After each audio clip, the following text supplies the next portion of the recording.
Rousseau Rousseau एक प्रबोधनकालीन प्रमुख विचारक है।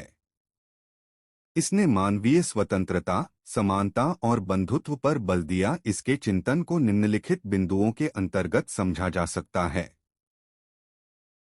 रूसो ने प्रकृति पर बल देते हुए कहा कि मानव स्वतंत्र पैदा हुआ है, किंतु सर्वत्र जंजीरों से जकड़ा हुआ है। वस्तुतः प्रकृति की तरह मानव भी स्वतंत्र है, किंतु भौतिक विकास के साथ मानव पर अनेक नियंत्रण आरोपित किए गए। इससे उसकी स्वतंत्रता समाप्त हो गई। अतः मानवीय स्वतंत्रता के लिए आवश्यक है कि मानव प्रकृति की ओर लौटे। रूसो ने कहा कि प्रकृति की संपदा पर सबका अधिकार है। प्रकृति ने किसी एक को संपत्ति का अधिकार नहीं दिया। इस तरह प्रकृति निजी संपत्ति की अवधारणा का खंडन करती है। अतः मानव को समता स्थापित करने के लिए उसे प्रकृति की ओर लौटना चाहिए।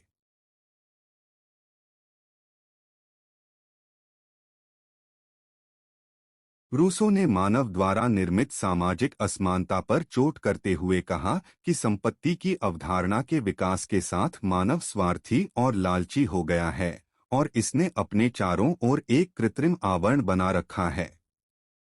इस आवरण को हटाकर ही मानव प्रकृति की ओर लौट सकता है।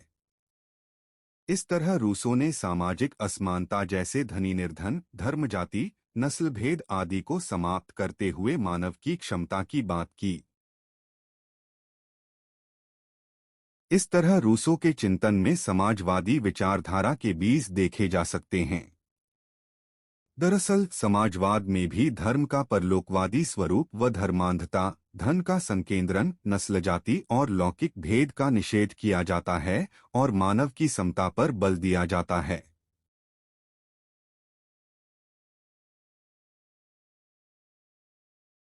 रूसो की राज्य की उत्पत्ति और सामान्य इच्छा का सिद्धांत। रूसो ने राज्य की उत्पत्ति के संदर्भ में बताया कि संपत्ति की अवधारणा के विकास के साथ मानव में असुरक्षा की भावना पैदा होती है। अतः सुरक्षा के लिए उसने अपने अधिकार जिसे सौंप दिया उसे राज्य के नाम से जाना जाता है। इस तरह राज्य की उत्पत्ति लोगों के बीच समझौते से हुई। इस समझौते के तहत सुरक्षा देने के बदले राज्य व्यक्ति के अधिकारों को ग्रहण करता है। जब व्यक्ति अपने स्वार्थों को भूलकर अपने अधिकार सामान्य हित के लिए किसी प्रतिनिधि को सौंपता है, तो वह सामान्य इच्छा कहलाती है। यदि वह प्रतिनिधि सामान्य इच्छा के विरुद्ध कार्य करता है, तो उसे लोगों द्वारा हटाया भी जा सकता है।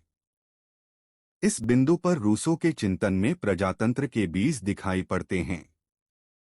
किंतु सामान्य इच्छा के नाम पर जब प्रतिनिधि अपने स्वार्थ पूर्ति करने लग जाएं और अपनी इच्छा दूसरों पर आरोपित करने लगे, तो ऐसे में निरंकुशता पैदा हो सकती है।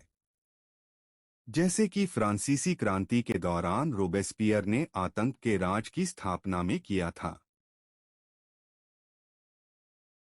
इस तरह हम कह सकते हैं कि रूसो के चिंतन में समाजवाद एवं प्रजातंत्र के बीज दिखाई पड़ते हैं, तो साथ ही सामान्य इच्छा के सिद्धांत की विकृत व्याख्या निरंकुशता भी पैदा करती है। रूसो ने कहीं भी निरंकुशता स्थापित करने की बात नहीं कहा, बल्कि वह तो मानव अधिकारों का समर्थक था।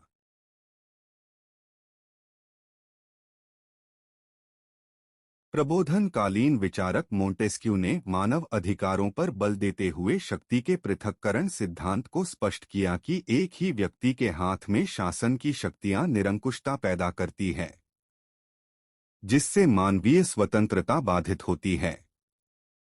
अतः मानवीय स्वतंत्रता को बनाए रखने के लिए विधायिका, कार्यपालिका एवं न्यायपालिका की शक्तियां अलग अलग हाथों में होनी चाहिए।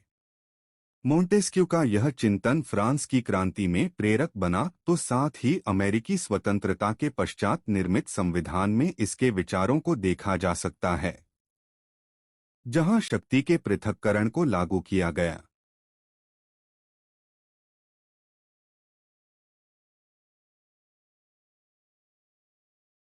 वोल्टेयर ने तर्क पर बल देते हुए मानव अधिकारों एवं स्वतंत्रता पर बल दिया। उसने चर्च व्यवस्था पर प्रहार करते हुए कहा कि एक ही ईसाई बचा था और उसे भी सूली पर चढ़ा दिया गया। इसी क्रम में उसने कहा कि हर बुरी चीज को बदल डालो, अर्थात मानव शोषण करने वाली एवं मानव अधिकारों को सीमित करने वाली संस्थाओं को बदलने की बात की। ब्रिटेन ने धार्मिक कर्मकांड पर प्रश्न चिन्ह लगाते हुए चर्च व्यवस्था के दोषों को उजागर कर दिया। फ्रांस की क्रांति में वोल्टेयर की विचारों की भूमिका देखी जा सकती है।